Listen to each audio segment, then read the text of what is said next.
Charles Bronson here. I've always dreamed of being famous.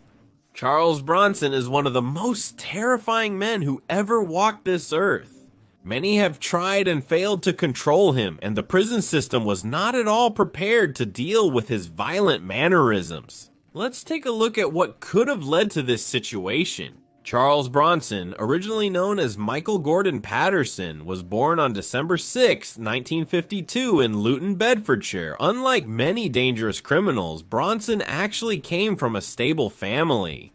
His father ran a conservative club, which was a gentleman's club for the British aristocracy, and his mother seemed to be relatively normal. Bronson was not a bad child at all. In fact, his relatives claimed that he was a very well-behaved child, gentle and kind to others. It could be said that he was the child of everyone's dreams. It seems that the problem started in adolescence, after his family moved to Ellesmere Port Ford, Cheshire. At the age of 13, it seems he was part of a gang that used to steal and create chaos.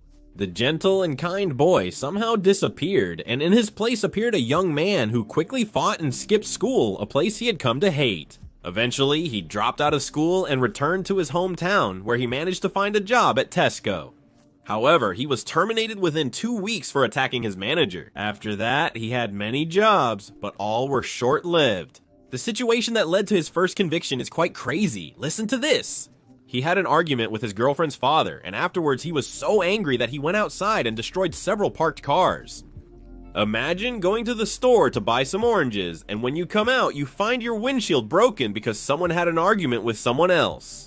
I would be very upset. This process resulted in me being fined and put under surveillance. I'm not sure if the car owners received any compensation. Later, Bronson managed to find a new job, this time as a furniture mover. However, he continued getting into fights and committing crimes, which gradually became more serious.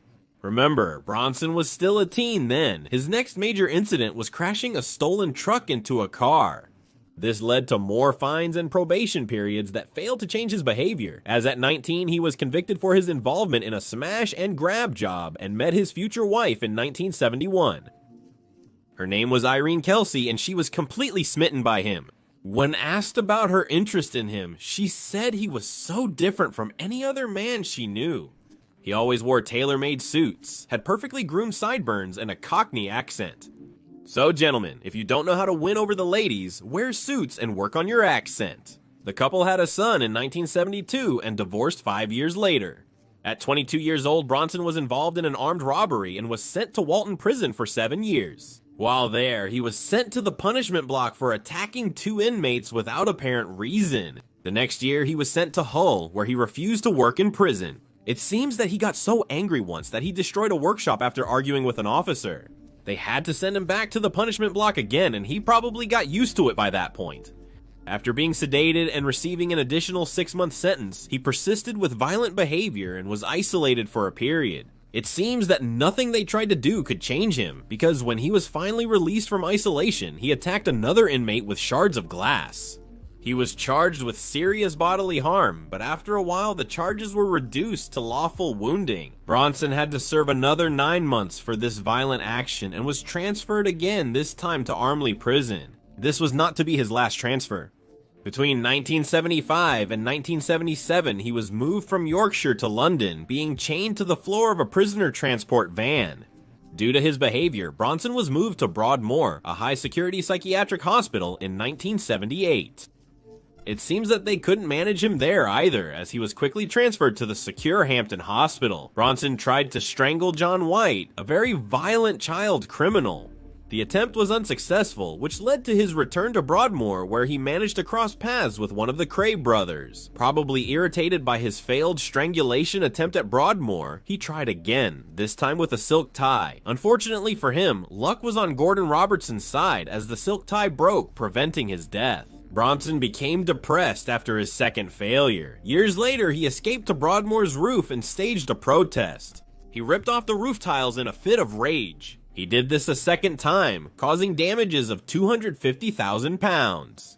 His family finally convinced him to stop. Bronson seemed to calm down a bit and focused on art. He wrote poems, stories, and even drew cartoons. This earned him some awards in prison and probably made the guards breathe a sigh of relief. He thought he was ready to change his life, but he was wrong as he decided to stage another rooftop protest before being transferred to a different prison. However, the strategy failed, so he went on a hunger strike. He managed to starve himself for 18 days he won and was transferred to Ashworth Hospital. He calmed down again for a while, then something made him snap. Mervyn Heavely, another patient in the institution, tried to make intimate advances towards Bronson, so he stabbed him with a bottle of sauce.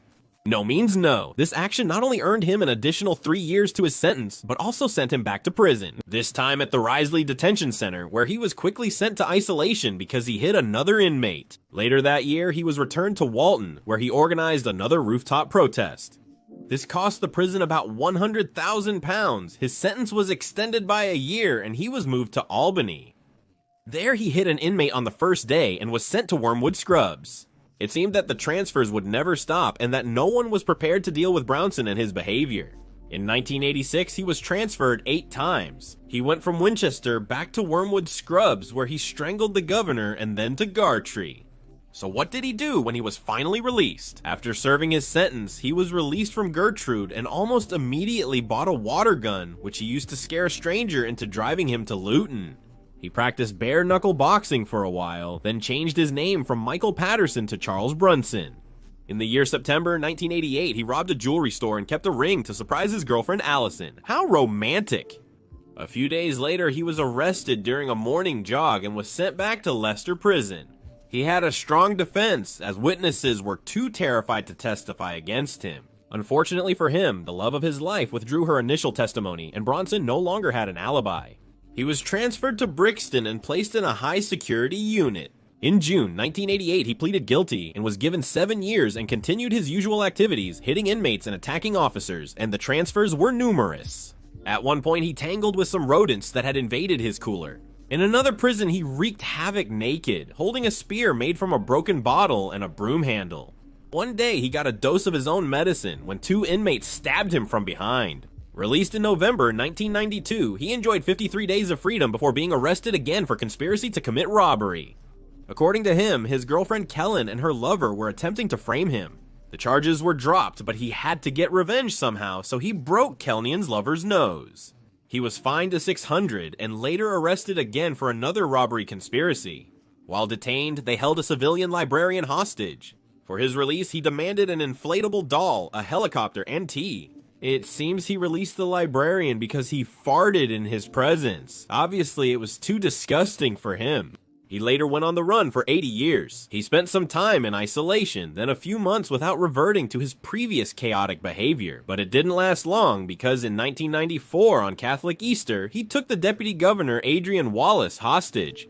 The gardener failed to control him and he was transferred to another prison. Then he was sent back to Wackenfield, where he was placed in Hannibal's cage. The insanity persisted. In April 1996, he held a doctor hostage. Later, he took 2 Iraqi hijackers as hostages in his cell, forced these men to tickle his feet and to address him with the title of General.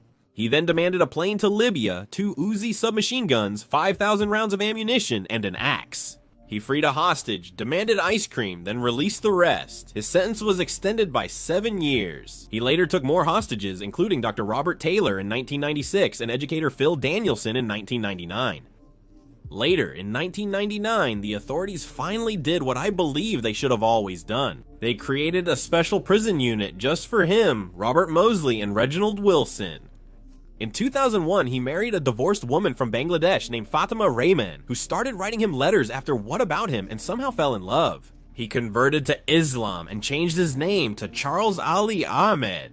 After 4 years, she divorced, and he gave up the faith. He was later moved to the maximum security prison Wackenfield. In 2014, he attacked the prison governor, decided to change his name to Charles Salvador, and declared, "My old identity is dried up." Bronson came to life in 1987. He died in 2014. He discovered art beliefs, and in 2017, he proposed to actress Paula Williamson. She accepted, and the two got married in a prison chapel. This happy marriage didn't last long, as Paula was found dead in her home in 2019.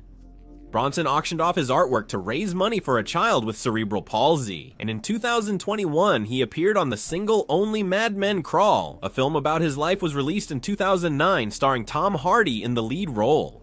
He is currently still incarcerated at HM Prison Hoodwell. What an interesting and tough individual. We have more videos like this, so click on one on the screen for more.